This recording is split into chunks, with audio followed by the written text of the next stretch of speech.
वाटी तैस भेटी हरिप्रियाचे ऐसी ऐसी याने भेटती ते साधू निष्काम पुण्य झालं त्यावेळेस साधू भेटतील आणि साधू भेटले की तुझ्या जीवाची व्यथा जाईल व्यथा का तर ते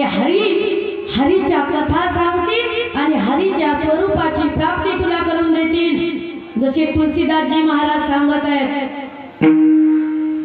कथेमध्ये हरी अनंत हरी कथा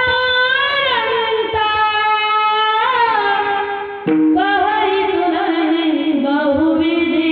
सब संतारा सिया राम सिया राम जय जय राम सिया राम सिया राम जय जय राम राम सिया राम सिया राम जय जय राम राम सिया